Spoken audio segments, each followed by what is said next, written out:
Good morning, good afternoon, good evening, whatever time it is while you're watching this, and I'd like to share a joke with you. I say, where do chimpanzees cook their toast? Under the griller. I expect you're laughing your socks off now, so let's have a quick look around the bike. The Royal Enfield Guerilla shares the same engine as the 450 Himalayan, and they were both launched at about the same time. Obviously the Guerilla is more of a road than an adventure styled bike. It's lower, it's got a lot of styling differences including right way up forks. I don't feel the difference of upside down forks, give me right way up ones anytime, but this one's been fitted with an antisocially loud exhaust, so we won't be looking too much at that. Firing up the instruments, the red line briefly appears, but then disappears, which is a bit strange. You can see it's between 8 and 9, and then sort of drops off. The instruments are quite clear, moderately uncluttered, but if you want to get your trip meter or anything up, you have to go into the settings to change this. You can also change from a white background TFT screen to a black background, and between what they call an analog and a digital layout.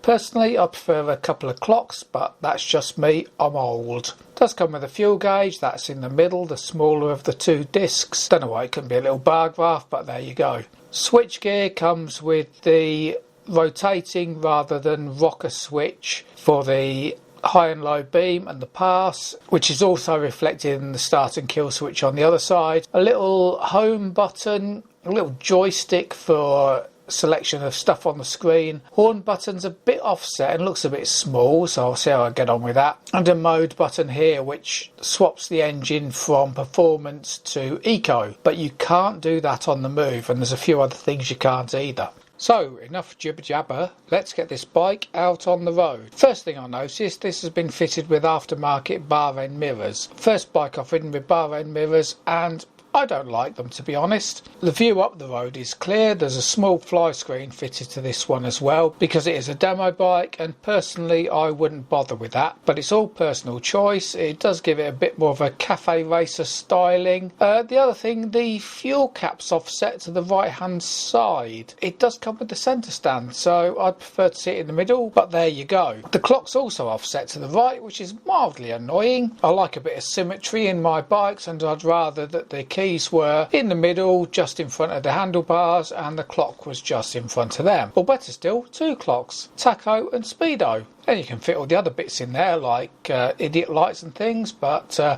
TFTs are cheaper. Now these days 450s are called lightweight bikes. They're not, they're bordering on middleweight.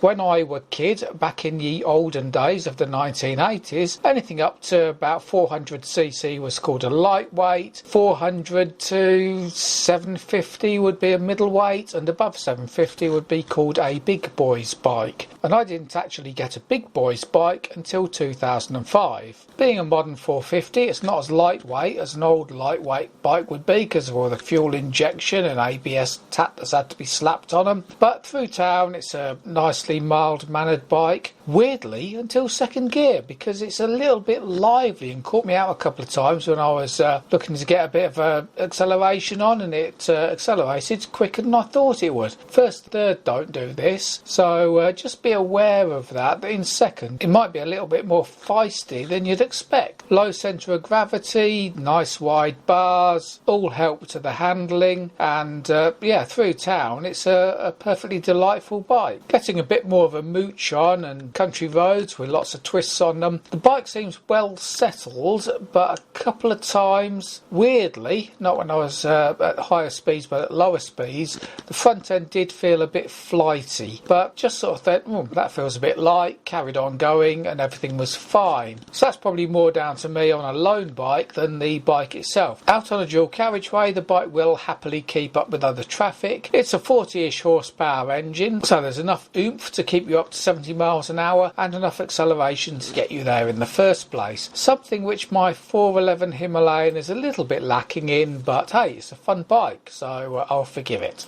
The gauges are a bit strange. In the fuel gauge seems to indicate greater than 100 and something miles before you need to fill up. and it gradually decreases, but not in line with the mileage you've done. I think this one said something like greater than 164 miles to empty, and 5 miles later it said greater than 164 miles to empty, and for every 3 miles after that it decreased by a mile. So that's a bit odd. Talking of filling up, you're probably not going to do that very often, because bike seems to certainly give good fuel economy. On the test ride I did reset the trip meter and fuel gauge and everything else to start with, and I was getting 70 miles per gallon. Now when you do eventually have to fill up, opening the filler cap, much like my 411 Himalayan, reveals that the bottom of the tank is only just under it, so you might have to get a bit creative with the angle where you start spraying petrol into the fuel tank.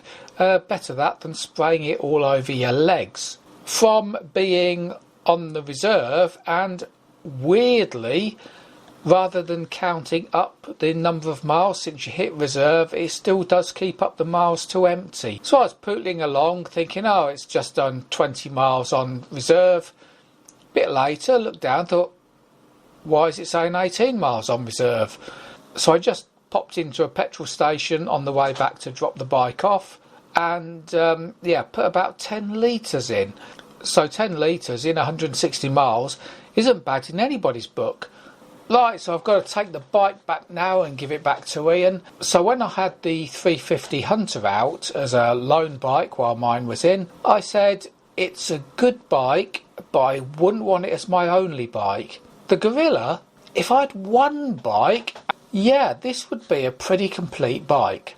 You're not going to be setting world speed records on it, but I'd say it's a grown-up bike. You can keep up to motorway speeds, you can poodle around lanes, it'll probably embarrass larger bikes on nice twisty roads. I'm not sure of all the accessories you can get for it. Personally, I'm a fan of hard luggage rather than soft luggage, but I've only seen a soft luggage option for this, although there may be a hard luggage option out there now. So all in all, it's a cracking bike. It'll probably commute pretty well, poodle around well, give you good fuel economy, and do long distance touring without too much hassle. The seat's lovely and comfortable. The instruments, yeah, give me 2 mechanical clocks rather than digital any day of the week. But well worth a look, and as with everything Royal Enfield, really good value. It's not cheap, it's good value. Cheap is crap. Good value is good value. Anyway, until next time, tatty bye for now.